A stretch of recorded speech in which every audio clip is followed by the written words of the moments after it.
بسم الله الرحمن الرحيم. ومن أحسن قولا ممن دعا إلى الله وعمل صالحا وقال إنني من المسلمين.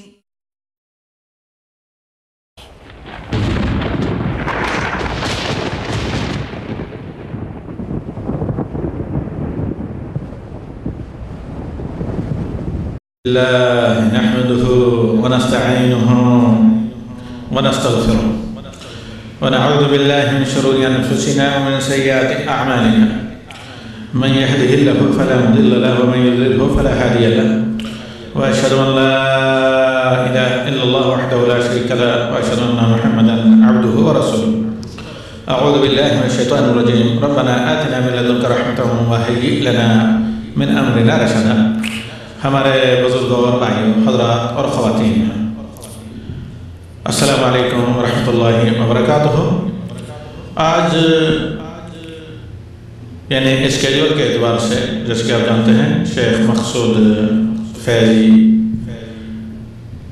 حفظہ اللہ کا پروگرام تھا، آپ جانتے ہیں، ہاں آپ کو تو نہیں معلوم لیکن ہمیں یہ معلوم ہے کہ وہ مسافر ہیں، موجود نہیں، تو مہینے کے آخر میں شیخ توصیف کا تھا، تو اللہ ہمارے محترم شیخ کو جزائے خیر دیں کہ اس اچانک پیشگی دعوت کو قبول کیا اور سب کی جگہ تشریف لائیں۔ تو آج آپ سے شیخ توصیف الرحمن راشدی حافظہ اللہ وہ مخاطب ہوں گے۔ اللہ تعالی ہمیں اور آپ کو ہر شر سے محفوظ رکھے اور خیر کہنے کی اور خیر پر عمل کرنے کی توفیق دے۔ وما توفیق الا باللہ علیہ توکلت والیہ انیب وافوض امری الی اللہ۔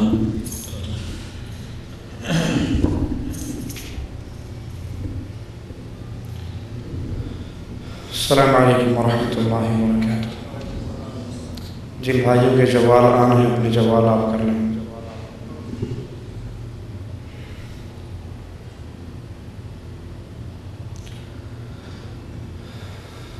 ان الحمد للہ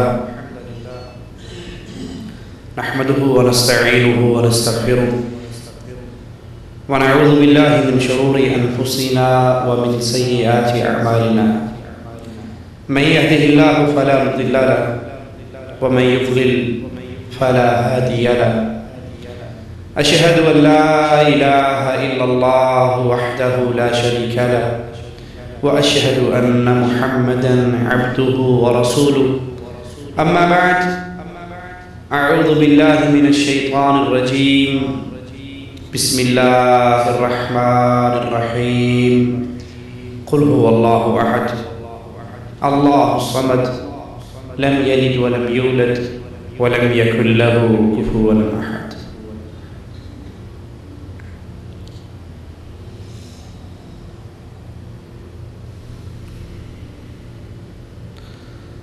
امت مسلمہ آج انتہائی نازک ترین دور سے گزر رہی ہے۔ یہ امت قرآن، یہ امت محمد علیہ السلام ذلت کی دلدل میں گرتی ہی چلی جا رہی ہے۔ دنیا پر اگر نگاہ دوڑائیں تو ہر علاقے میں اللہ بچائے تو بچائے اس مسلمان قوم کا خون پانی سے زیادہ سستا ہے۔ کہیں یہودی ان پر ظلم کر رہے، کہیں عیسائی ان پر ظلم کر رہے، کہیں یہ ہندوؤں کے ہاتھ سے مار کھا رہے، کہیں کوئی کافر مار رہا، کہیں کوئی کافر مار رہا۔ رسول اللہ صلی اللہ علیہ وسلم کی وہ حدیث آج کے اس دور پر پوری ہوتی ہوئی نظر آ رہی۔ آپ نے فرمایا تھا ایک وقت آئے گا کافر قوتیں تم پہ ایسے ٹوٹ پڑے گی جیسے بھوکا کھانے کے پیالے پہ ٹوٹ پڑتا ہے۔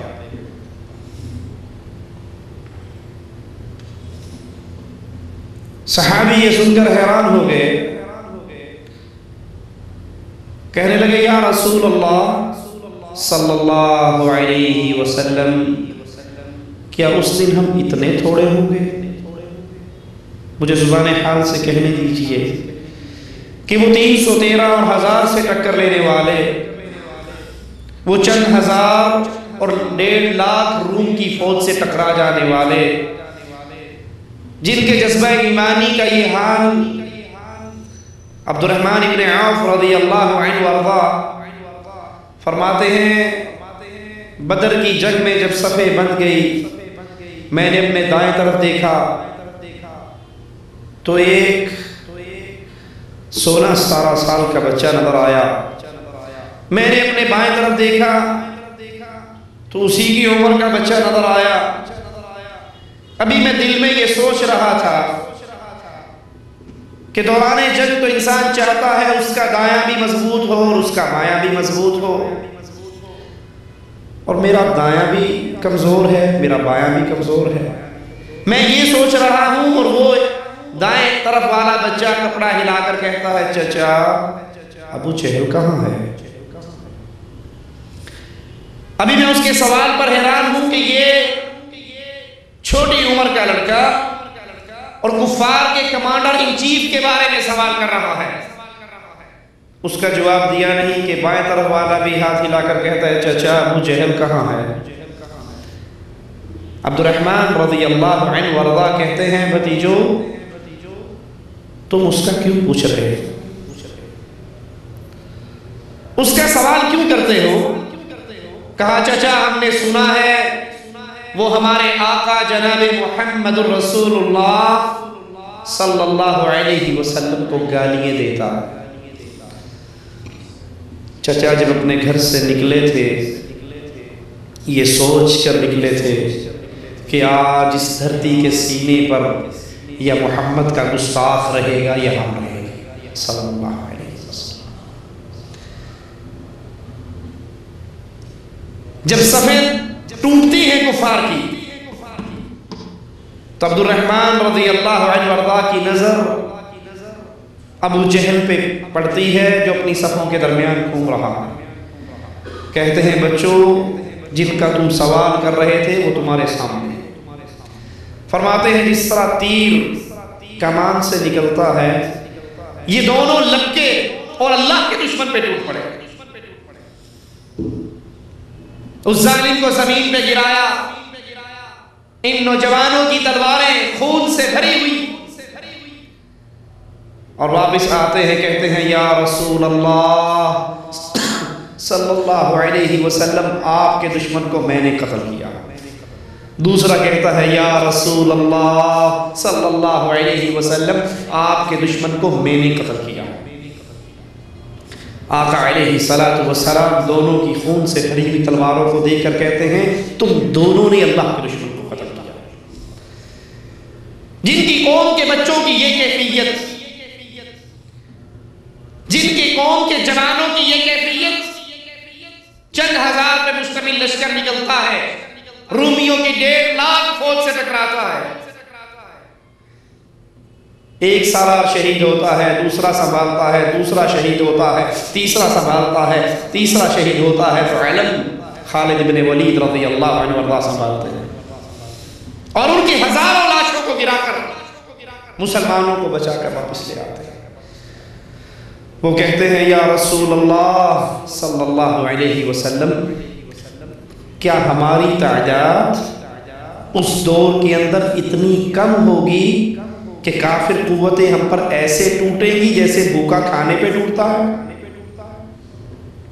کیونکہ اہل ایمان کبھی تعداد کی بل پہ جنگ نہیں لڑا کرتے، یہ بدر میں نکلے کفار سے لڑنے کے لیے، ان کی کیفیت کی عجیب تھی، کسی کے پاس تلوار ہے تو ڈھال نہیں ہے، بے سر و سامانی کا عالم، لیکن کافر ہے تو کرتا ہے شمشیر پہ بھروسہ، اور مومن ہے تو بے تیغ بھی لڑتا ہے سپاہ۔ کہنے والے نے آ کر کہا آقا میں نے اپنی تلوار کو بلند کیا، ابھی کافر کی گردن پہ نہیں چلائی کہ اس کی گردن پہلے ہی کٹ کے گر چکی۔ فرماتے ہیں میرے ساتھی یہ اللہ کے بھیجے ہوئے فرشتے تھے جنہوں نے اس دشمن کو قتل کرنا۔ یا رسول اللہ صلی اللہ علیہ وسلم کیا ہماری تعداد اتنی تھوڑی ہوگی؟ فرمایا نہیں، بل انتم یومئذ کثیر، اس دن تمہاری تعداد بہت ہوگی۔ کہا اللہ کے نبی صلی اللہ علیہ وسلم ہماری تعداد بہت ہوگی اور پھر کافر ہمیں ماریں گے؟ فرمایا ہاں، تمہارے دل کے اندر دو بیماریاں پیدا ہو جائیں گی، دنیا کی محبت اور موت سے نفرت۔ جس زمین کی طرف نگاہ اٹھائیے مسلمان کٹ رہا ہے، مسلمان پس رہا ہے، مسلمان کی عزتیں تار تار ہو رہی ہیں۔ نماز پڑھنے والے نماز پڑھ رہے ہیں، حج کرنے والے 40 لاکھ کا مجمع ہے، روزہ رکھنے والے افطاریوں کا اہتمام، روزوں کا اہتمام، قرآن کی تلاوت کا اہتمام، بلا مبالغہ لاکھوں مسلمانوں کے سینوں کے اندر رب کا قرآن محفوظ ہے، قرآن کی تلاوت بھی ہو رہی، رمضان کے روزے بھی رکھے جا رہے، زکوٰۃ اور صدقے بھی دیے جا رہے، اللہ کے گھر کا حج بھی کیا جا رہا، نمازیں بھی ادا ہو رہی، جمعے بھی ادا ہو رہے، لیکن مسلمان ذلت اور پستی کی طرف گرتا ہی جا رہا۔ جس کو اللہ نے تھوڑی سی بھی عقل دی ہے وہ ضرور سوچتا ہے آخر کیا وجہ ہے، آخر کیا بیماری ہے، آخر کون سا مرض ہے۔ ساری عبادتیں ہم کر رہے، شریعت پہ چل رہے، شریعت کا دم بھر رہے، اور پھر ہم دنیا میں عزت پانے کی بجائے ذلیل ہو رہے۔ پانی کے ایک گلاس کی قیمت مسلمان کے خون سے زیادہ، کفار کا ایک کتا بھی مر جائے دنیا تڑپ اٹھتی ہے، اور مسلمانوں کے لاشوں پہ لاشیں گر جائیں کسی کے ماتھے پر بل بھی نہیں۔ یہ امت ذلت کا شکار ہو چکی ہے۔ کیوں؟ ذلت کے اسباب کیا ہیں؟ مسلمانوں کی ذلت کے اسباب کی طویل فہرست ہے، لیکن صرف موٹی موٹی 2-3 باتیں کر کے اپنی بات کو ختم کریں۔ مسلمانوں کی ذلت کی سب سے بڑی وجہ لوگوں یہ نہیں کہ اس امت کے پاس افراد کم، یہ نہیں ہے، یہ امت کروڑوں کے اندر، اربوں کے اندر، اس امت کی ذلت کی یہ وجہ نہیں کہ مسلمانوں کے پاس مال نہیں ہے۔ دنیا کے امیر ترین لوگوں کی اگر لسٹ کو اٹھاؤ گے آپ کو اکثریت مسلمانوں کی ملے۔ ذلت کی وجہ یہ نہیں کہ مسلمان مادی دنیا کے اندر بہت پیچھے ہیں، ان مسلمانوں کے پاس ایٹم بم ہے، اسلحہ ہے، میزائل ہے، جنگی ساز و سامان ہے۔ ذلت کی یہ وجہ نہیں کہ مسلمانوں کی فوجیں نہیں، ہر مسلمان ملک کی فوج ہے، لیکن یہ امت من حیث القوم ذلت کی دلدل کی طرف گر رہی ہے۔ اس کی پہلی وجہ یہ ہے کہ اس امت کی اعمال کے اندر اللہ کی توحید خالص باقی نہیں رہی، پہلی وجہ۔ میری باتیں کڑوی ہوں تو مجھے اللہ کے لیے معاف کر دینا، اور اگر نہیں بھی کرو گے تو میں قربانی کی کھالیں اکٹھی کرنے تو نہیں آیا، میں چندہ مانگنے تو نہیں آیا، میں تو چہرہ دکھانے آیا ہوں آئینے کے اندر کہ آخر کیا وجہ ہے یہ امت ذلت کی طرف کیوں بڑھ رہی ہے۔ اس امت کے پاس نمازیں ہیں، روزے ہیں، حج ہے، زکوٰۃ ہے، صدقہ ہے، خیرات ہے، جہاد ہے، جنگیں ہیں، قتال ہے، سب کچھ ہے، اور اگر نہیں ہے تو ایک اللہ کی خالص توحید نہیں۔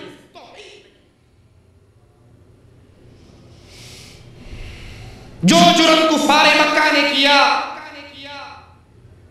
جو جرم یہود و نصارہ نے کیا، سیم وہی جرم بلکہ اس سے بڑھ کر جرم آج یہ کلمہ پڑھنے والی امت کر رہی ہے۔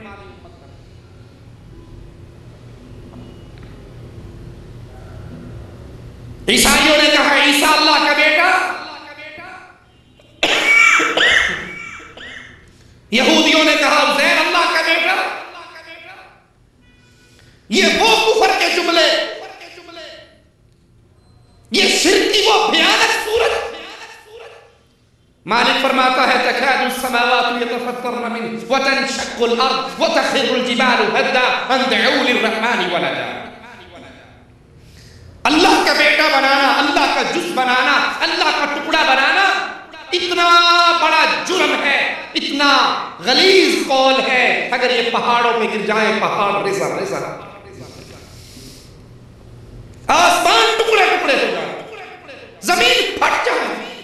اندعو للرحمن ولدا، اللہ کا بیٹا بنانا. یہ یہودیوں کا جرم، یہ عیسائیوں کا جرم، اور اسی جرم کی بنا پر اللہ نے ان دونوں قوموں کو کافر قرار دیا. لقد کفر الذین، جن لوگوں نے یہ کہا کہ کافر ہے. اور آج کے امت یہ نماز پڑھنے والی، یہ روزہ رکھنے والی، یہ حج کرنے والی، یہ جہاد کرنے والی، یہ صدقے دینے والی، یہ قتال کرنے والی، یہ بدعت سجانے والی، ان کی اکثریت کی مساجد سے وہ مساجد جو اللہ کے دین کا قلعہ ہے، جو اللہ کے گھر ہے، جو اللہ کی مسجدیں ہیں. فلا تدعوا مع اللہ احدا، جن میں کسی اور کو پکارنے کی اجازت نہیں ہے. ان مسجدوں سے 5 وقت یہ کفر کا آواز بلند ہوتا ہے، الصلاۃ والسلام علیکہ یا نور من نور اللہ. جس طرح عیسیٰ اللہ کا بیٹا ہے، عزیر اللہ کا بیٹا ہے، یہ امت بھی کفر بنتے ہوئے کہتی ہے کہ محمد اللہ کے روح کا ٹکڑا ہے. وہ توحید جس کو انبیاء لے کر آئے، وہ توحید جس کو پھیلانے کے لیے انبیاء کا سلسلہ چلا، وہ توحید جس کو پھیلانے کے لیے کہیں تو میرے نبی کے ماتھے کو پھاڑا گیا. نبی مایوس ہو گئے اہل مکہ سے، طائف کا سفر کرتے ہیں کہ ہو سکتا ہے یہ لوگ کلمہ پڑھ لیں. اہل طائف کو جا کر سب سے پہلی دعوت یہ ہے، قولوا لا الہ الا اللہ. اللہ کی توحید کا آواز اللہ کا نبی بلند کر رہا ہے، اور جواب میں اتنے پتھر پڑتے ہیں، نبی کا خون جسم سے بہتا ہوا جوتیوں میں جم جاتا ہے، نبی زمین پہ گر جاتا ہے. اسی توحید کی آواز کو بلند کرنے کے لیے تکلیفوں کی انبار، نبی نماز کے لیے باہر نکلتے ہیں، ابو لہب کی بیوی نبی کے راستوں میں کانٹے بچھا دیتی ہے، نبی زمین پہ سر رکھتے ہیں سجدے میں، کفار آپ کے کندھوں پہ اونٹنی کی جیر لا کر پھینک دیتے ہیں. ایک ظالم آپ کے گلے میں کپڑا ڈال کر بل دیتا. ابو بکر دوڑتے ہوئے آتے ہیں، کہتے ہیں اس کو اس لیے قتل کرنا چاہتے ہو؟ یہ کہتا ہے ربی اللہ. وہ لا الہ الا اللہ کی کھری اور سچی دعوت جس کے لیے قرآن کہتا ہے وَلَقَدْ بَعَثْنَا فِي كُلِّ أُمَّةٍ رَسُولًا. ہر امت میں رسول آیا، صرف ایک بنیادی پہلی دعوت ہر رسول کی یہی رہی، اَنِ اعْبُدُوا اللَّهَ وَاجْتَنِبُوا الطَّاغُوتَ. آج اس امت کے پاس کچھ ایٹم بم بھی ہے، اسلحہ بھی ہے، مال بھی ہے، افراد بھی ہے، قوتیں بھی ہیں، لشکر بھی ہیں، فوجیں بھی ہیں، قتال کے میدان بھی ہیں، جہاد کی فضائیں بھی ہیں، اور اگر نہیں ہے تو لا الہ الا اللہ کی سچی دعوت نہیں.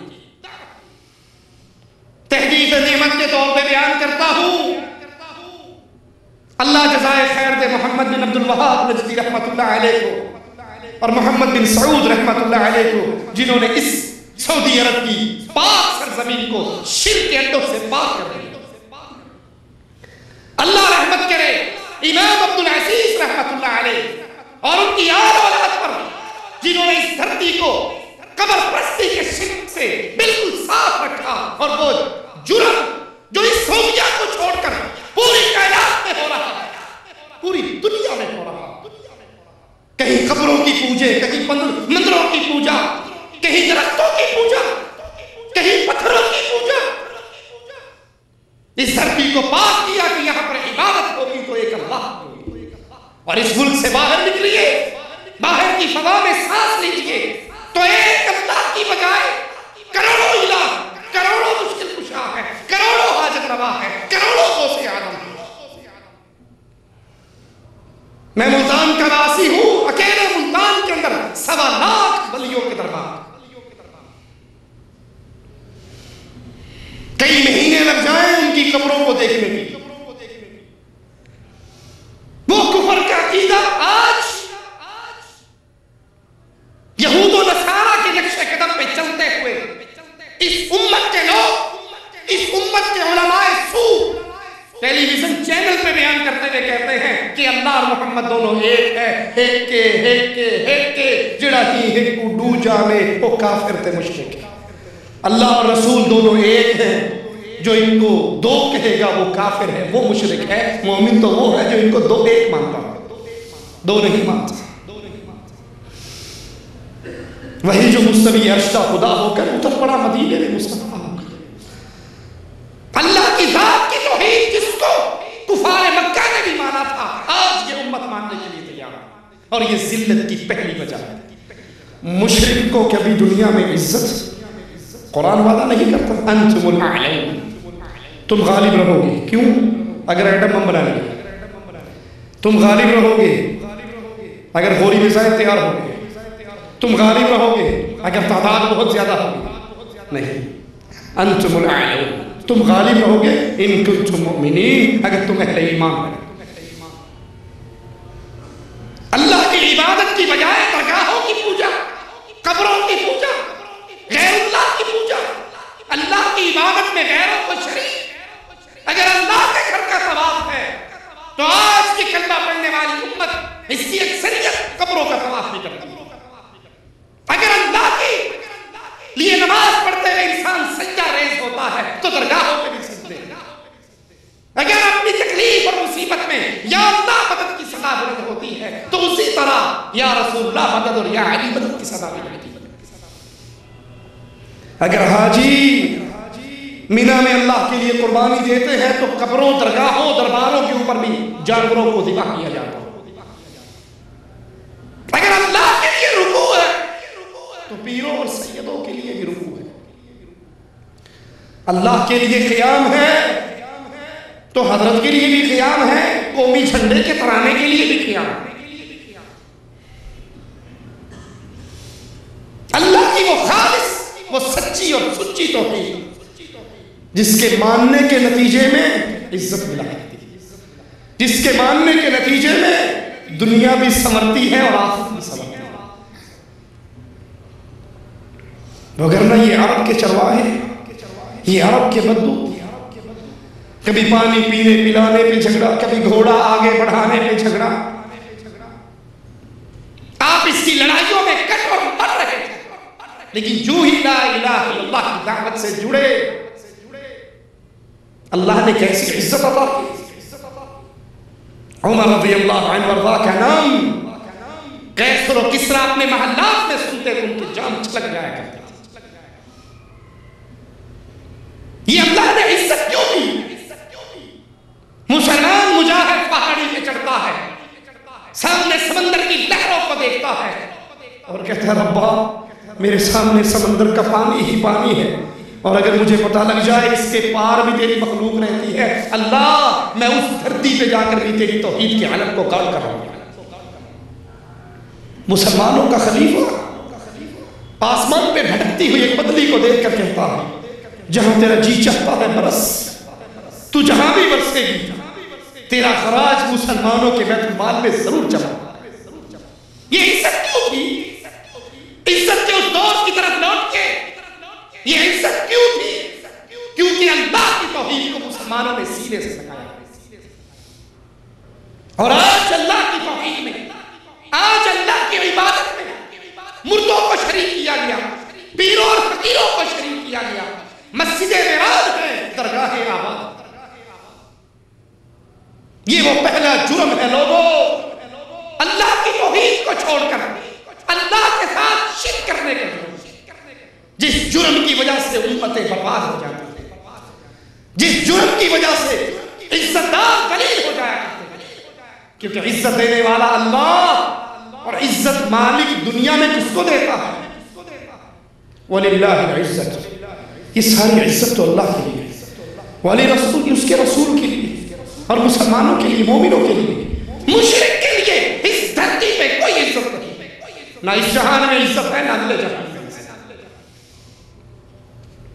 ذلت کا دوسرا بڑا سبب اس امت کا محمد رسول اللہ صلی اللہ علیہ وسلم سے اپنے تعلق کو توڑ لیا، نہ ہمارے ہاتھ میں اللہ کی توحید رکھی اور نہ محمد رسول اللہ صلی اللہ علیہ وسلم کی اتباع کی۔ اور یہاں پر بھی بدنصیبوں کے دو گروہ بن گئے۔ ایک گروہ وہ ہے جس نے اپنی دنیا سے نبی کو نکالا، دین کے اندر نبی کا نام رہنے دیا لیکن دنیا سے نبی کا نام نکال دیا، ہمیں نہیں چاہیے۔ کیسے سمجھیں؟ نماز پڑھتے ہوئے بالکل سنت کے مطابق نماز پڑھیں، روزہ رکھتے ہوئے سنت کے مطابق روزہ، حج کرتے ہوئے سنت کے مطابق حج، صدقہ خیرات زکوٰۃ صدقات سنت کے مطابق عمل۔ وہ سمجھتے ہیں دین مسجد کی ٹوپی ہے، مسجد کی ٹوپی سمجھتے ہو؟ وہ انڈیا پاکستان کے مسجدوں کے دروازوں کے ساتھ ایک بڑے کارٹن کے اندر ٹوپیاں پڑی ہوتی ہیں، پلاسٹک اور کھجور کے چھلکو جو اونٹ کے منہ پہ چڑھتے ہیں۔ وہ نمازی آتا ہے، اٹھا کے سر پہ رکھتا ہے، نماز پڑھتا ہے، واپس جاتا ہے، جب دروازے کے پاس پہنچتا ہے اس کو احساس ہوتا ہے کہ ٹوپی تو سر پہ ہے، وہیں سے اتارتا ہے اور پھینک کے مارتا ہے۔ یہ مسجد کے اندر ٹوپی کا رول ہے، مسجد سے باہر گیا تو ٹوپی سے آزاد۔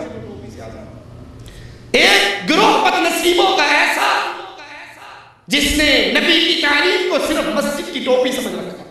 مسجد میں آئیں گے تو پتہ لگے گا یہ نبی کو ماننے والے ہیں، مسجد میں آئیں گے نماز کو طریقے کو دیکھو گے تو سمجھو گے یہ مسلمان نبی کو ماننے والا، نبی کے طریقے پہ چلنے والا۔ اور مسجد سے باہر جائے گا، سیاست کا وقت آئے گا تو یہ بھی کفار کی جمہوریت کے پیچھے بھاگتا نظر آئے گا، یہ بھی الیکشن کے جھنڈے لے کے بھاگتا ہوا نظر آئے گا، یہ بھی کفار کے طریقے پہ چلے گا۔ تجارت کا وقت آئے گا تو کہے گا جی نماز تو پڑھتے ہیں نا، اب مولوی صاحب جھوٹ کے بغیر کام نہیں ہے، اگر دکانداری کرنی تو جھوٹ بولنا پڑے گا، مگر نہ پھر چھوڑ دو۔ یہ تجارت کرتے ہوئے جھوٹ بولتا ہے، یہ تجارت کرتے ہوئے بینک سے قرضے لیتا ہے، سود کا معاملہ کرتا ہے، اور دلیل کیا دیتا ہے؟ شیطان نے ہر کسی کو دل کو بہلانے کے لیے کچھ نہ کچھ یاد کروا رکھا۔ دلیل یہ ہے جی دین کا دنیا سے کوئی تعلق نہیں، دین اور چیز ہے، دنیا اور چیز ہے۔ ہم دین میں پوری شریعت میں عمل کرتے ہیں لیکن دنیا میں آزاد ہیں۔ ہم اب شادی کرنے لگے ہیں اور آپ کہتے ہیں ڈھول نہ بجے، ہم نے شادی کرنی ہے، ایک بیٹا ہے، ساری ریج ایتے ہی نانی ہے، اور دے پچھو ہے کوئی نہیں۔ اب یہاں پہ ڈھول بھی بجیں گے، گانے بھی ہوں گے، ساز بھی ہوگا، دھمال بھی ہوگی، یہاں پہ اس کے ماتھے پہ صحرا بھی لگے گا، مہندی کی رسمیں ہوگی، اپٹن کی رسمیں ہوگی، جوتی چھپائی کی رسمیں ہوگی، دودھ پلائی سالی کے ہاتھ سے یہ رسم ہوگی، دروازہ کنڈی پکڑائی کی رسم ہوگی، جوڑا جہیز کی رسم ہوگی، سارے معاملے کریں گے۔ مولوی صاحب جب ہم مسجد میں آتے ہیں تو نماز پڑھتے ہوئے ہم بالکل سنت کا خیال رکھتے ہیں، لیکن یہ دین ہے، یہ دنیا ہے، دنیا کا دین سے کیا تعلق ہے؟ شادی میں ہم آزاد ہیں، غنی میں ہم آزاد ہیں، سیاست میں ہم آزاد ہیں، کاروبار میں ہم آزاد ہیں، لین دین میں ہم آزاد ہیں، دنیا کے ہر معاملے میں آزاد ہیں۔ وہ یہ سمجھتے ہیں کہ نبی صرف عبادات کا نظام لے کر آئے، زندگی پوری کا نظام لے کر نہیں، لہذا ان کا دین، ان کا نبی پر ایمان وہ مسجد سے شروع ہوتا ہے، مسجد میں ختم ہو جاتا ہے۔ اور کچھ وہ بدنصیب ہیں، کچھ وہ بدنصیب ہیں جنہوں نے اپنی دنیا سے بھی نبی کو نکالا اور اپنے دین سے بھی نبی کو نکال دیا۔ دنیا میں تو وہ آزاد تھے، آزاد ہو ہی گئے ہر مسئلے میں۔ اور عجیب بات ہے، بڑی عجیب بات ہے، دنیا کا کوئی مسئلہ ہو ان کو دادا ابو کی دلیل یاد نہیں آتی، بڑی بی کی دلیل یاد نہیں آتی، ابا جان کی دلیل یاد نہیں آتی، اور جہاں دین کا معاملہ ہو اجی حدیث سے ٹھیک ہے پر بزرگاں نے نہیں فرمایا سے، انہوں نے اپنی دنیا سے بھی اپنے نبی کو نکال دیا، اپنے دین سے بھی اپنے نبی کو نکال دیا۔ بات تو آپ کی ٹھیک ہے لیکن دادا وہ تو ایسے نہیں کرتے تھے، ہماری تو 7 نسلوں سے گھر میں سے 11ویں شریف کا ختم ہوتا ہے، ہم کیسے اس کو روک لیں؟ ہمارے تو دادا پر دادا سے لے کر شادی کے فوراً بعد درگاہ پہ جا کر خامد اپنی بیوی کا منہ بعد میں دیکھتا ہے، پیر نوری پوری سرکار کو پہلے دکھا کر آتا ہے، ایک میں ٹھیک نہیں ہے۔ یہ تو رسمیں ہیں جو ہمارے آباء و اجداد سے چلی آ رہی ہے، اس کو کیسے چھوڑ دیں؟ قرآن سن کر، حدیث سن کر، فتوی رسول سن کر، قول حبیب سن کر، پھر اس کا زبان لڑک جاتی ہے اور کہتی ہے نہیں، بزرگوں نے ایسے نہیں کہا۔ اب سوچئے اور غور کیجئے، یہ دلیل دینے والوں کو سمجھائیے۔ ایک انسان کا باپ ریڈی چلانے والا ہو، ریڈی سمجھتے ہو نا، گدھا گاڑی انڈیا پاکستان میں چلتی ہے، اور اس کا بیٹا ڈاکٹر بن جائے، دنیا کی کوئی شخصیت اس کو یہ تانا دے گی پیودہ مذہب چھاڑتا؟ کوئی کہے گا اسے؟ کوئی نہیں کہے گا۔ تو نے باپ کا مذہب کیوں چھوڑا؟ تیرا باپ ریڈی چلاتا تھا، تو ڈاکٹر کیوں بن گیا؟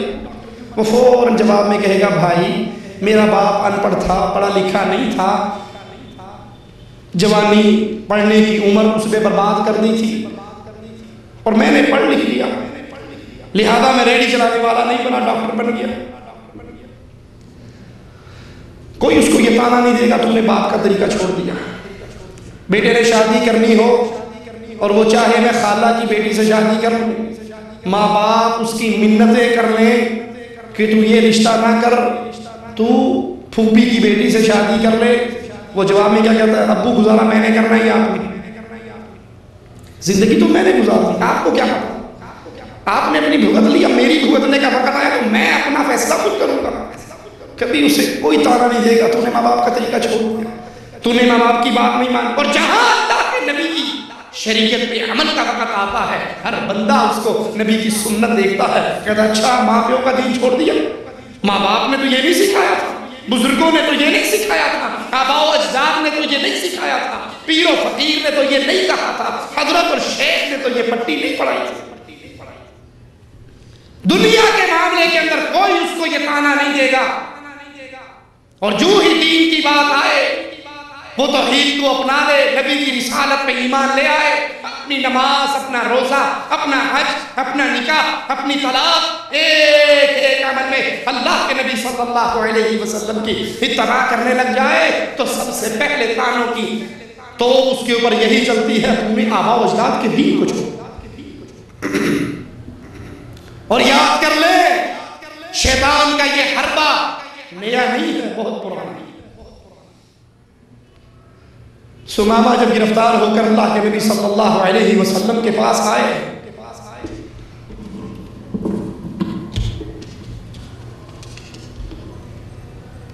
رہا کر دیا گیا، مسلمان ہو گئے، واپس مکے کی طرف چلے، اہل مکہ کو اطلاع ہو گئی، سمامہ بھی مسلمان ہو گیا۔ ابو جہل کی پارٹی مکے سے باہر نکل کے استقبال کرتی اور آواز کیا لگاتی ہے؟ اور کرنا سبوتا یا سمامہ، سمامہ تو صابی ہو گیا ہے، اور صابی عربی زبان میں اس کو کہتے ہیں جو آباء و اجداد کے دین کو چھوڑ چکا۔ تو نے آباء و اجداد کا دین چھوڑ دیا تو صابی ہو گیا۔ ہمارے ہاں کیا کہتے ہیں؟ تو وہابی ہو گئے، بات برابر برابر ہی۔ وہابی کا مطلب یہی ہے کہ یہ وڈگیاں دی نہیں مانتا ہے، صرف رسول اللہ کی مانتا ہے صلی اللہ علیہ وسلم۔ اور صحابی کا مطلب یہ ہے کہ یہ آباء و اجداد کی بات کو چھوڑ کر ثمامہ رضی اللہ عنہ وردہ کہتے ہیں واللہ ما صدقت، اللہ کی قسم میں کوئی صحابی نہیں ہوا بلکہ میں تو محمد رسول اللہ صلی اللہ علیہ وسلم کا متبع ہوں۔ اب سنیے انقلاب کسے کہتے ہیں؟ اتباع رسول کیا ہے؟ ثمامہ اپنے گھر سے عمرہ کرنے کے لیے نکلے تھے، رسول اللہ صلی اللہ علیہ وسلم کا کلمہ پڑھتے ہی کیا رنگ چڑھا ثمامہ پر، کہنے لگے یا رسول اللہ صلی اللہ علیہ وسلم میں تو اپنے گھر سے نکلا تھا عمرے کی ادائیگی کے لیے، آپ کے ساتھیوں نے مجھے اریسٹ کر لیا، گرفتار کر لیا، اب میں مسلمان ہو چکا ہوں، میرا اسلام مجھے پہلا سبق یہ دے رہا ہے اگر نبی اجازت دیں گے تو عمرہ کروں گا، نہیں دیں گے تو نہیں کروں گا۔ میرے لیے کیا حکم ہے یا رسول اللہ؟ آپ اجازت دو گے عمرہ کروں گا، اور آپ اجازت نہیں دو گے تو عمرہ نہیں کروں گا. یہ ایمان ہے، یہ اسلام. جب انسان لا الہ الا اللہ محمد رسول اللہ اس کا اقرار کرتا ہے، پھر اس کی اپنے وجود پہ حکومت ختم ہو جاتی ہے. وہ ایک ایک عمل میں رسول اللہ صلی اللہ علیہ وسلم کا پابند بن جاتا ہے. اہل مکہ کے پاس آئے، کہنے لگے اللہ کی قسم گندم کا سب سے بڑا تاجر میں ہوں، تمہارے گھر میں گیہوں میرے ذریعے سے آتے ہیں، جب تک مجھے میرا نبی اجازت نہیں دے گا تمہیں ایک دانہ بھی گندم کا نہیں، ایک دانہ. یہ اشہد ان محمد رسول اللہ کا تصویر بولتی ہوئی آواز ہے کہ میری تجارت، میری عبادت، میری نماز، میرا ایک ایک عمل اب پابند ہے محمد رسول اللہ صلی اللہ علیہ وسلم. اور یہ عزت کا راستہ ہے، نبی کی طرح عزت کا راستہ ہے. جس نے اللہ کے حبیب علیہ السلام کو اپنی زندگی کا امام، زندگی کا قائد، زندگی کا رہبر، زندگی کا رہنما تسلیم کیا اور اپنے آپ کو پابند کر لیا محمد رسول اللہ صلی اللہ علیہ وسلم کی تعلیمات کی روشنی میں، اس کو عزت کیسے ملی؟ خدیجہ رضی اللہ تعالی عنہ کھانا لے کر نبی کے لیے چلتی ہے، غار کے دہانے پہ بھی نہیں پہنچتی، آسمان والا پہلے ہی جبرائیل کو اتار دیتا، یا محمد صلی اللہ علیہ وسلم یہ خدیجہ آ رہی ہے، اس کو اس کے رب کا سلام کہنا، اس کو اس کے رب کا سلام کہنا، اور اس کو بتانا اللہ نے تیرے لیے جنت میں موتی کا ایک محل تیار کیا. بلال رضی اللہ عنہ وارضا نہ حسب و نسب میں دنیا کی ڈیمانڈ کے مطابق، نہ خوبصورتی میں دنیا کی ڈیمانڈ کے مطابق، لیکن اپنی زندگی کو محمدی بنایا. زندگی کے ہر عمل میں اپنے لیے راہ نجات امام الانبیاء کو سمجھا. نتیجہ کیا نکلا؟ آقا علیہ السلام پوچھتے ہیں بلال کیا عمل کرتے ہیں؟ میں جنت میں تمہاری جوتیوں کی آواز اپنے سے آگے سنا. کیا عمل کیا ان صحابہ نے؟ عمر رضی اللہ عنہ وارضا سے کہتے ہیں عمر میں نے جنت میں ایک بڑا خوبصورت محل دیکھا. میں نے پوچھا یہ محل کس کا ہے؟ کہا آپ کے خادموں میں سے ایک خادم کا، قریشی کا ہے، عمر ابن خطاب کا ہے. اے عمر مجھے تیری غیرت یاد آ گئی اور میں تیرے محل میں تیری اجازت کے بغیر داخل نہیں. عثمان رضی اللہ عنہ وارضا ایک وقت پہ 7 مرتبہ عثمان رضی اللہ عنہ وارضا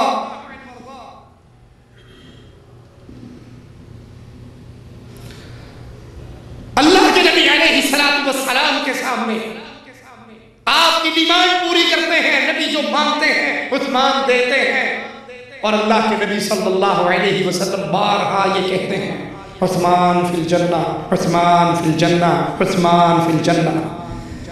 آخری بار حضرت عثمان کے دامن کو پکڑ کے کہتے ہیں عثمان بس کرو بس کرو، ما ضر عثمان ما عمل بعد اليوم قط.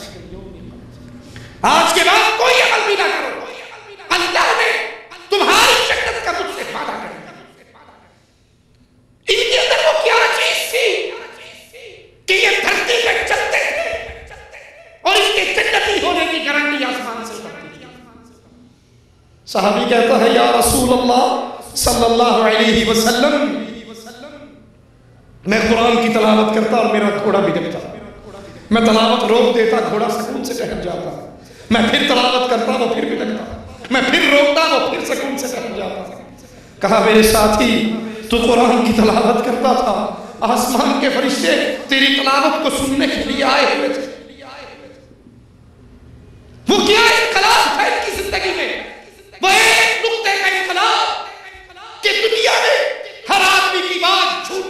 سکتی ہے، ہر آدمی کی بات کو چھوڑا جا سکتا ہے سوائے محمد الرسول اللہ۔ دوران خطبہ ایک شخص کھڑا ہوتا ہے، اللہ کے نبی کہتے ہیں بیٹھ جاؤ۔ ایک صحابی مسجد کے مدخل پر دروازے پر ہی وہیں بیٹھ جاتا ہے۔ کہتے ہیں میرے ساتھی تجھے تو نہیں کہا بیٹھنے کا، کہا آقا آپ کی آواز میرے کان سے ٹکرائی تھی، بیٹھ جاؤ، میں سن کر پھر کیسے کھڑا رہ جاؤں۔ انہوں نے اپنی زندگی میں نجات کا نقطہ یہ سمجھا کہ اتباع محمد الرسول اللہ صلی اللہ علیہ وسلم وہ واحد راستہ ہے جس کے اوپر چل کر انسان اللہ کی جنت میں جا سکتا ہے۔ اس امت کی ذلت کا دوسرا بڑا سبب یہ ہے کہ یہ امت نبی کی اتباع کو چھوڑ کر ہزاروں فرقوں میں بٹ چکی ہے۔ کہیں دیوبندی ہے، کہیں بریلوی ہے، کہیں نقشبندی ہے، کہیں چشتی ہے، کہیں قادری ہے، کہیں رضوی ہے، کہیں نوری ہے، کہیں سہروردی ہے۔ جس اینٹ کو اٹھاؤ اس کے نیچے سے نیا فرقہ نکلتا ہے۔ کلمہ پڑھتے ہوئے وہ اشہد ان محمد رسول اللہ کا اعلان کرتا ہے، لیکن زندگی بناتے ہوئے، عمل کرتے ہوئے، ہمارے بزرگوں نے یہ فرمایا اور ہمارے بزرگوں نے یہ فرمایا، ہمارے شیخ نے یہ فرمایا اور ہمارے حضرت نے یہ فرمایا۔ بات آپ کی بھی ٹھیک ہے، حدیث ہم نے بھی سنی ہے، لیکن جو کچھ ہمارے بزرگوں نے فرمایا آخر وہ بھی تو کہیں نہ کہیں ہوگا۔ یہ پانچواں مذہب ہے، مذہب ہوگا۔ جب ان کے پاس کوئی دلیل نہ رہے اپنی بدعقلیوں کی، بد اعتقادیوں کی، تو پھر ایک دلیل شیطان نے یہ سکھاتا ہے ہمیں نہیں پتا لیکن کہیں نہ کہیں ضرور ہوگا۔ آخر حضرت نے جو فرمایا ہے تو کہیں نہ کہیں تو ہوگا۔ بھائی یہ ہوگا کہاں؟ کس حدیث میں ہے، کس قرآن میں ہے؟ یہ بربادی کی دوسری وجہ۔ ایک سائل سوال کرتا ہے ایک صحابی سے اس مسئلے میں کیا فرماتے ہو؟ جواب میں کہتے ہیں اس مسئلے کے اندر امام الانبیاء محمد الرسول اللہ صلی اللہ علیہ وسلم نے کیوں فرمایا؟ سائل کہتا ہے میں نے سنا ہے شاید ابو بکر و عمر نے تو یوں کہا تھا۔ ناراض ہو جاتے ہیں، غضبناک ہو جاتے ہیں، کہتے ہیں میں تجھے محمد الرسول اللہ صلی اللہ علیہ وسلم کی حدیث سنا رہا ہوں اور تو جواب میں کہتا ہے ابو بکر و عمر نے کیوں کہا؟ ڈرتا ہوں کہیں آسمان سے تجھ پہ پتھروں کی بارش نہ ہو۔ اپنے اپنے پیروں کے خولوں میں بند ہونے والوں، اپنے اپنے اماموں کو معصوم کا درجہ دینے والوں، نبی کا فرمان آنے کے باوجود میں فلاں فرقہ سے اور میں فلاں فرقے سے، میں فلاں جماعت سے اور میں فلاں گروپ سے، امام الانبیاء کی بات کو ٹھکراتے ہو، لسوڑی شاہ اور مسوڑی شاہ کی بات کو، امام الانبیاء کی بات کو ٹھوک کر مارتے ہو ایک امتی کے کون پر؟ جس امتی کی کیفیت یہ ہے، آقا فرماتے ہیں آسمان سے فرشتے اترتے ہیں، مجھے ترازو میں بٹھاتے ہیں، 2 سے تولتے ہیں میرا پلڑا بھاری رہتا ہے، 10 سے تولتے ہیں میرا پلڑا بھاری رہتا ہے، ساتھی فرشتہ کہتا ہے کس کو تول رہا ہے؟ امام الانبیاء کو۔ مقابلہ 2 10 سے کرتا ہے۔ اگر ایک پلڑے میں، غور کیجئے اللہ کے لیے، نبی کے دین کو چھوڑ کر فرقوں میں بٹ جانے والوں، نبی کی حدیث کو چھوڑ کر غیر نبی کے قول کو سینے سے لگانے والوں، ذرا فرشتوں کے جملوں پہ غور تو کرو۔ کہتے ہیں اگر ایک پلڑے میں امام الانبیاء کو بٹھاؤ اور ایک پلڑے میں پوری کائنات کو بٹھاؤ، محمد کا پلڑا سب پہ بھاری رہے گا صلی اللہ علیہ وسلم۔ یہ پوری کائنات جو ایک پلڑے میں ہے، کیا اس میں 4 امام نہیں آئے؟ کیا اس میں 12 امام نہیں آئے؟ کیا اس میں رائگڑ والے، بریلی والے، دیوبند والے، گنگوہ والے، بغداد والے، کوفے والے نہیں آئے؟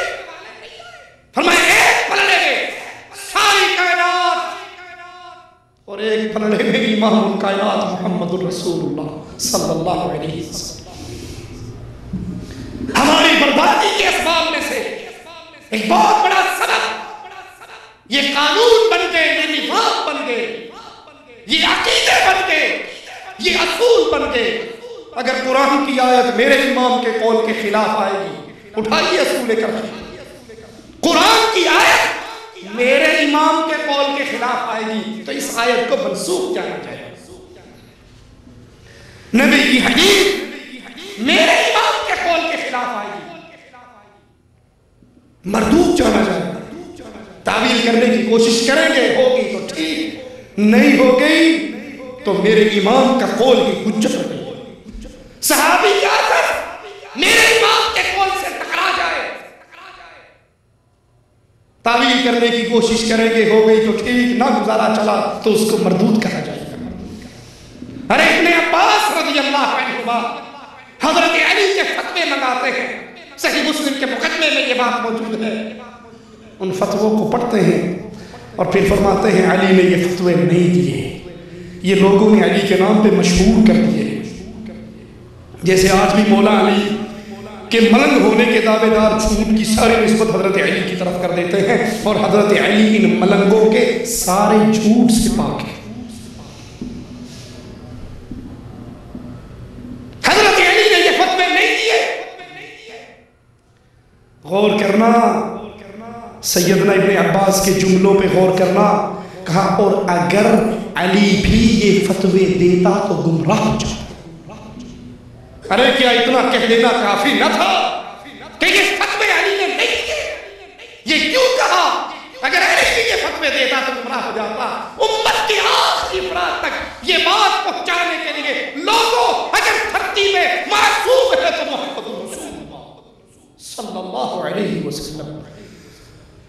فاطمہ کے بابا کے علاوہ اس دھرتی پہ اور کوئی نہیں ہے جس کی زبان عرش والے کی مرضی سے, ہر بندہ اپنی ہی مرضی سے بات. اس امت نے اتباع محمد رسول اللہ صلی اللہ علیہ وسلم کو ترک کیا, اور فرقوں, تنظیموں, جماعتوں, گروپوں کے اندر ایسی بڑی کہ حدیث رسول کی ویلیو بھی ہمارے دلوں سے ختم ہو گئی. حدیث سن کر پھر کہتے ہیں حدیث سے ٹھیک ہے پر میں اپنے مولوی کو پوچھ رہا ہوں. حدیث تو ٹھیک ہے پر میں بھی تو اپنے مولوی سے پوچھ لوں. یعنی اس حدیث کو اگر میرا مولوی کہے کہ حدیث ہے تو مان لوں گا, اور اگر میرے مولوی نے کہا کہ حدیث نہیں ہے تو نہیں مانوں گا. نبی کے قول کو امتی کے قول کی وجہ سے قبول اور رد کیا جائے. تیسری بنیادی وجہ اس امت کی زدت کی طرف گرنے کی. اس امت نے نبیوں والے کام کو چھوڑ دیا, اور وہ کام نیکی کا حکم دینا اور برائی سے روکنا. نیکی کا حکم دینا اور برائی سے روکنا, اس کی جگہ پر نئے نئے جملے آ گئے. اللہ کے نبی صلی اللہ علیہ وسلم نے کیا فرمایا؟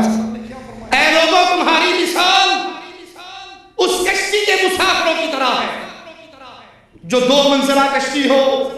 نیچے والی منزل کو پانی چاہیے, وہ اوپر جاتے ہیں, سمندر میں ڈول نکالتے ہیں اور پانی لے کر آتے ہیں. اوپر والے لوگوں کے ماتھے پر بل پڑنے لگے, ایک ہی صبح شام پانی لے آنا جاندے میں بڑا ہی تنگ کیتا ہے. ان میں سے نیچے سے کہتا ہے کہ میرے پاس ایک حل ہے. جی کیا حل ہے؟ کہتا نہ اتلے تنگ ہو نہ اسی تنگ ہو, یہ ایتھو ہی مورا کر لیں گے. اس کشتی کو توڑو, یہاں سے سوراخ کرتے ہیں, یہاں سے پانی نکالتے ہیں. اب اوپر والے سن رہے ہیں, نیچے ٹھوکا ٹھاکی ہو رہی ہے, سوراخ کی کوشش ہو رہی ہے. اگر اوپر والے ہوئے ہمارے جیسے تو کیا کریں گے؟ کیا خیال ہے کیا کریں گے؟ وہ کہتے ہیں جی ہو نا اپنی قبر جانا سے اپنی قبر جانا. کسی کے مذہب کو نہ چھیڑو, اپنے مذہب کو نہ چھوڑو. تو ٹھیکہ لے سارے یہ حرام ہے, حلال ہے, یہ گناہ ہے, شرک ہے, بدعت ہے, یہ کرو یہ نہ کرو, یہ کرو یہ نہ کرو, یہ ایسا نہیں کرنا. شریعت میں تو ٹھیکیدار ہے. اس نے اپنی قبر میں جانا, میں نے اپنی قبر میں جانا. پتر اگر موری ہوگی نا دونوں ایک قبر سے جان گے. اگر یہ سوراخ میں کامیاب ہو گیا تو یہی قبر بنے گی دونوں کی, کوئی اور نہیں بنے گی. فرمایا اگر اوپر کی منزل والے نیچے آ کر ان ہاتھوں کو پکڑ لیں اور ان کو روک لیں, خود بھی بچ جائیں گے اور ان کو بھی بچا لیں گے. اور اگر انہوں نے کہا جی جڑا جتھے لگا ٹھیک لگا ہے, بڑا بہترین جملہ ہے ہمارے پاس, جو جہاں لگا ہے ٹھیک لگا ہے. چوری ہو جائے تو شرطوں میں جا کے رپورٹ کیوں کرواتے ہو میری گاڑی چوری ہوگی؟ جڑا جتھے لگا ہے ٹھیک لگا ہے, وہ چوری کر کے جائے گا تو مبارک ہو گئے. جو جہاں لگا ہے ٹھیک لگا ہے, کہنا نہیں جی یہ مطلب نہیں, دین دے وچ جڑا جتھے لگا ہے ٹھیک لگا ہے, میری کوئی اٹھ پٹ کے ویکھے گا میں تو پڑھ دیا. اس کا مطلب ہے تجھے اپنے گھر کی غیرت ہے، دین محمد کی غیرت نہیں ہے۔ جو جہاں لگا ٹھیک لگا، یہ امت محمدیہ کا جملہ ہے، یہ بنی اسرائیل کا جملہ ہے جنہوں نے یہ عمل کرنا چھوڑ دیا تھا، نیکی کا حکم نہیں دیتے تھے، برائی سے روکتے رہتے تھے۔ رسول اللہ صلی اللہ علیہ وسلم نے فرمایا خبردار، لوگوں کو نیکی کا حکم دینا، برائی سے روکنا، اور اگر یہ کام نہیں کرو گے پھر تم پر اللہ کا عذاب آئے گا۔ آج عذاب نہیں تو کیا ہے؟ روز صبح کا اخبار پڑھ لو، وہ مشہور جملہ بن گیا، ایک بندے نے دوسرے سے پوچھا آپ کی صحت کیسی ہے؟ کہا جی ایک ہفتہ ہو گیا ماشاءاللہ بڑا فریش۔ کہا کیوں بھائی خیریت ہے؟ میڈیسن کھا رہے ہو؟ کیا کھا رہے ہو؟ کہا نہیں ایک ہفتے سے اخبار نہیں پڑھا۔ بالکل ٹھیک، اخبار پڑھتا ہوں اس کے اندر سوائے ٹینشن کی کوئی بات نہیں، اتنے مسلمان ادھر مر گئے، اتنے مسلمان ادھر مر گئے، اتنے مسلمان ادھر مر گئے، سوائے مسلمانوں کے قتل و غارت کی علاوہ کوئی خبر ہی نہیں۔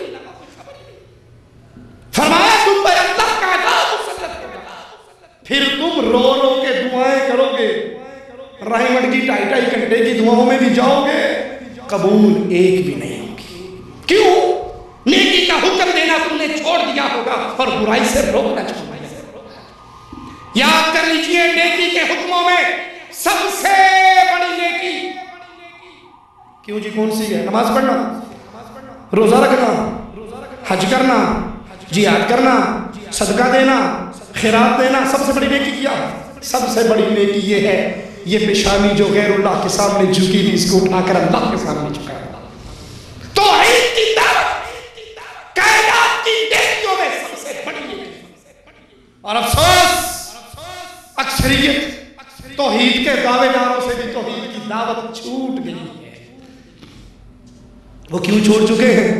مولوی صاحب پاڑی گل تو ٹھیک ہے، شرک کی مذمت ہونی تو چاہیے، توحید کی دعوت ہونی تو چاہیے، لیکن خیال کرو الیکشن کا سیزن ہے اور میں ایم کی سیٹ کے لیے کھڑا ہوں اور میرے سامنے جو مجمع ہے نا اس میں اکثریت بریلوی اور شیعوں کی ہے، اور اگر اس پہ میں نے کہہ دیا کہ اللہ ہی غوث اعظم ہے، اللہ ہی مشکل کشا ہے، اللہ ہی حاجت روا ہے، اللہ ہی داتا ہے، اللہ ہی غریب نواز ہے، اللہ بندہ نواز ہے، اللہ بندہ پرور ہے، اللہ اولاد دیتا ہے، ڈولے شاہ اولاد نہیں دیتا، اللہ وہ عظیم ذات ہے جو گنج بخش ہے، چاہے نبی کو نوازے، چاہے بلال کو نوازے، چاہے مسلمان کو نوازے، چاہے کافر کو نوازے۔ اگر یہ آواز کہہ دی مولوی صاحب میری سندوگڑی جو ووٹ کون پائے گا؟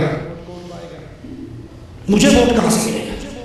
میں نے سینٹ کی کرسی لے لی ہے اور یہ سینٹ کی کرسی لینے کے لیے بالآخر حجویری کی قبر پہ داتا کمپلیکس بنانے والے مشرک کے ہاتھوں میں ہاتھ ڈالنا پڑے گا۔ یہ الیکشن کا سیزن ہے، متحدہ مجلس عمل کے پلیٹ فارم سے ہم نے 10 سیٹیں منظور کروائی ہیں۔ اب اس اتحاد کو برقرار رکھنے کے لیے ایک ہاتھ میں ساجد نقوی کا ہاتھ اور ایک ہاتھ میں نورانی کا ہاتھ لینا پڑے گا۔ ہماری مجبوری ہے، تسی کہڑے الیکشن کھلوتے، تہاڈی کی مجبوری ہے؟ ساڈی تے مجبوری 2 لاکھ روپیہ پر اللہ کی توحید کے دعوے داروں کی زبان سے ہٹ گئی، ووٹوں کے لیے، الیکشن کے لیے۔ طارق جمیل صاحب مورا شریف کے دربار پہ گئے اور بریلویوں کے عرس کے موقع پہ پوری بریلویت بیان کی، یا ایوہ النبی کا ترجمہ کیا، اے غیب کی خبریں سنانے والے، اور نیچے سے نعرہ رسالت، نعرہ حیدری، یا علی مدد کی آوازیں، یا رسول اللہ مدد کی آوازیں، یا غوث اعظم مدد کی آوازیں لگے۔ اور طارق جمیل صاحب بیٹھے چپ کر کے سنتے رہے کہ اگر یہ کہہ دیا کہ یہ شرک ہے تو امت کا جوڑ ٹوٹ جائے گا۔ ہمیں جوڑ کی فکر ہے، ہم بھی کہتے ہیں جوڑ کرو، تھوکنا نہ کرو، ایلفی نہ کرو۔ مشرک شرک پہ باقی رہے، رب محمد کی قسم یہ جوڑ نہیں ہو سکتا۔ میرے شیخ کی قبر کو اللہ جنت کا باغ بنائے۔ عبداللہ بہاولپوری رحمۃ اللہ علیہ گورنر نے، کمشنر نے بہاولپور میں مراد کروایا، سارے مولوی اکٹھے کروائے، کالے پیلے سارے، اتحاد میں تقریریں ہوئی۔ آخری تقریر حافظ صاحب کی تھی، گلے ملوا دیا بریلویوں کو شیعوں سے، شیعوں کو دیوبندیوں سے، دیوبندیوں کے سب صلح کر لو، صفائی کر لو۔ آپ صاحب نے کہا کمشنر صاحب مشرک اور موحد کا اتحاد نہیں ہوا کرتا، وہ مشرک ہے، یہ موحد ہے، یہ اللہ کو پوچھتا ہے، یہ قبر کو پوچھتا ہے، کیسے گلے مل جائے؟ مثال دے کر کہا ایک لکڑی یوں ہے اور ایک لکڑی یوں ہے، ان دونوں کو جا کے ترخان کو دو، نجار کو دو کہ اس پہ کیل مارے، وہ کبھی کیل نہیں مارے گا، پہلے رندہ مارے گا، پہلے اس کو سیدھا کرے گا، یہ بٹ کٹے گا، جب یہ سیدھی ہو جائے گی پھر رکھ کے کیل مارے گا، اب یہ جوڑ کبھی نہیں مارے گا۔ اگر آپ اتحاد کروانا چاہتے ہیں امت کو ویسے جوڑو جیسے محمد رسول اللہ نے جوڑا صلی اللہ علیہ وسلم. اور کیسے جوڑا نبی نے؟ بدر کے میدان کے لیے جا رہے, ایک بڑا لڑاکا کمانڈر آ کر کہتا ہے میں بھی آپ کا ساتھ دینا چاہتا ہوں. ایک ہی سوال میرے امام نے کیا, میرے آقا نے کیا, میرے مرشد نے کیا, میرے نبی نے کیا, تو لا الہ الا اللہ کو مانتا ہے؟ اس نے کہا نہیں, میں لا الہ الا اللہ کو تو نہیں مانتا, میں تو لات و عزا کا پجاری ہوں, لیکن مظلوم کی مدد کے لیے آیا. فرمایا بھاگ جا, محمد مشرک سے مدد نہیں لیا کرتے, ووٹوں کے لیے, الیکشن کے لیے, جوش کے لیے, یا قربانی کی کھالوں کے لیے.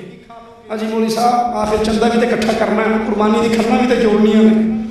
یہ سیزن ہے قربانی کی کھالوں کا, یہاں توحید کا آوازہ نہ لگاؤ. تین دن کے اجتماع کر لیجئے, آپ کو توحید کی دعوت نہیں ملے گی, نظر نہیں آئے گی. کیوں؟ چندہ لینا ہے, قربانی کی کھال اکٹھی کرنی ہے, توحید کی دعوت ہم سے چھوٹ گئی. امر بالمعروف میں سب سے پہلا کام لا الہ الا اللہ کا وعدہ. ہو قبروں پہ گرنے والوں, یہ داتا نہیں ہو سکتے جو مر جائے, یہ غوث اعظم نہیں ہو سکتے جن کی اپنے یتیم ہو جائے, یہ بری نہیں کر سکتے جن کی اپنی بیوہ ہو جائے, یہ گنج بخش نہیں ہو سکتے جو کپڑے اتارنے کے قابل نہ رہے, غسل کرنے کے قابل نہ رہے. یہ توحید کی دعوت آج توحید کے دعوے داروں کی سٹیج سے قائم ہے. کسی کو کوئی مصلحت ہے, کسی کو کوئی مسئلہ ہے, اور یہی ہماری ذلت کی وجہ.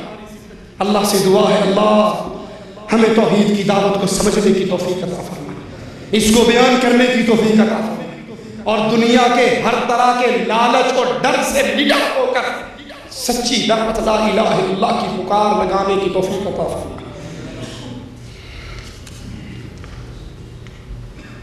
ایک بھائی کا سوال ہے. السلام علیکم ورحمۃ اللہ وبرکاتہ. سید توصیف الرحمان راشدی صاحب, سوال یہ ہے کہ کشمیر کے جو حالات ہیں اور خون خرابے کا جو ماحول ہے, کیا ان حالات کو جہاد کہا جائے گا یا فساد کہا جائے گا؟ قرآن و حدیث کی روشنی میں جواب دیں.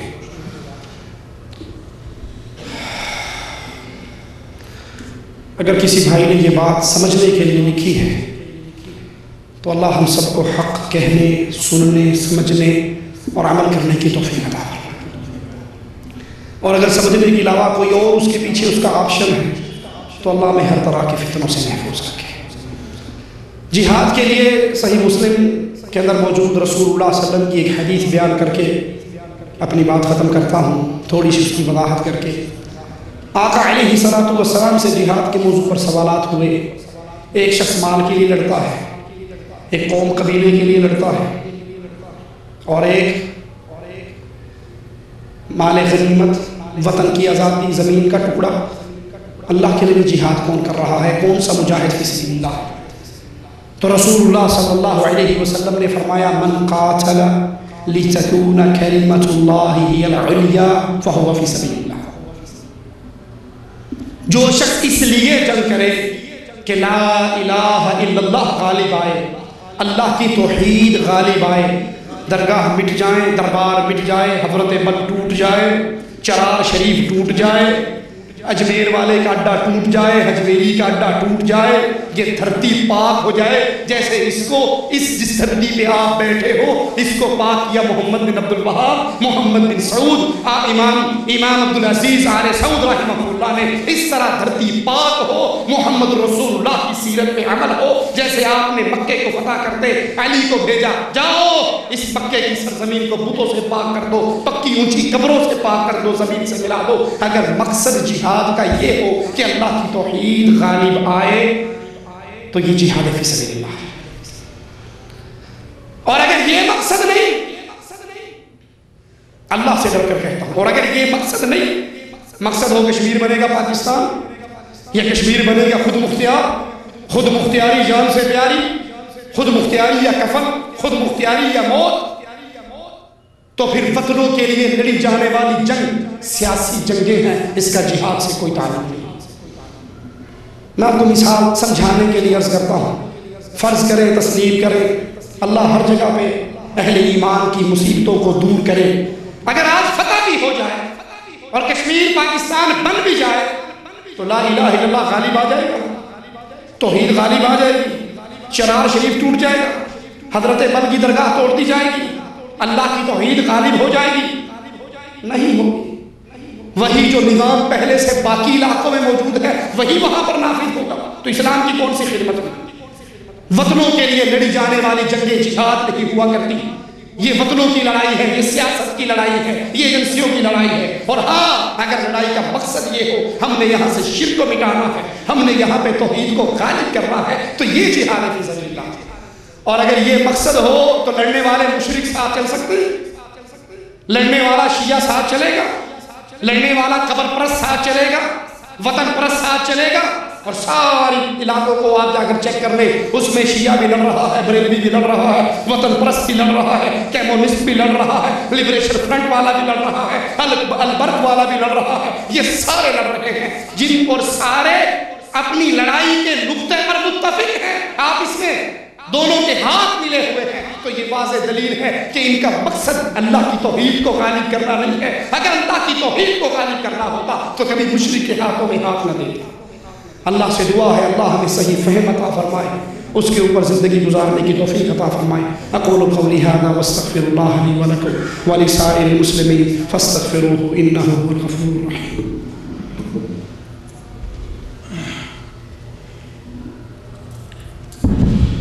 السلام علیکم ورحمۃ اللہ وبرکاتہ. الحمدللہ بنعمتہ تتم الصالحات.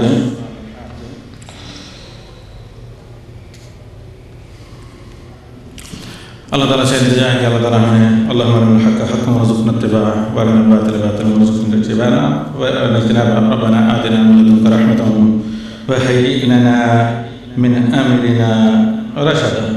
اللہ رب العالمین سے دعا ہے کہ اللہ تعالیٰ تمام عالم اسلام میں مسلمانوں کی مدد فرمائے اور ہمیں توفیق دے کہ جس چیز کا ہمیں علم ہو بات کریں. تو اس اللہ کی زمین میں یقیناً بے شمار ایسے لوگ ہیں جو اعلاء کلمۃ الحق کے لیے کام کرتے ہیں. تو اس وقت ہمارے سامنے ہمارے ایک کینی بھائی ہیں جنہوں نے اسلام قبول کیا ہے. تو یہ آپ کے سامنے صرف کلمہ توحید شہادتین کو دہرائے ہیں.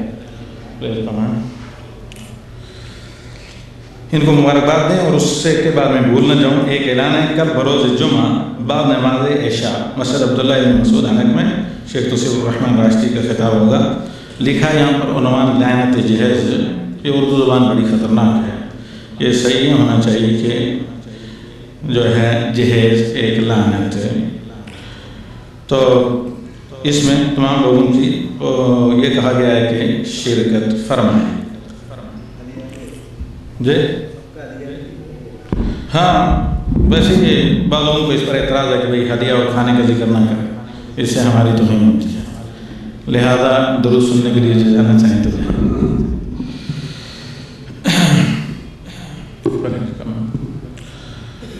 فالو میں اشہدو اللہ الہ الا اللہ وحدہ لا شریک لہ واشہدو ان محمدن عبدہ ورسولہ واشہدو ان عیسیٰ عبد اللہ ورسولہ وکلمتہ القاها إلى مريم. Takbir, Allah Akbar. It means that I bear witness that Allah is only one true God, worthy to be worshipped without any partner, and I further bear witness that Muhammad, Allah's peace be upon him, Muhammad sallallahu alayhi wa sallam, he is Allah's last and true messenger and Allah's slave. And I further bear witness that Christ Jesus, he was a messenger of Allah and true messenger of Allah and the slave of Allah in his time, and he was the son of Mary, not son of Allah. وَأَشْهَدُ أَنَّ الْجَنَّةَ حَقٌّ وَأَنَّ النَّارَ حَقٌّ.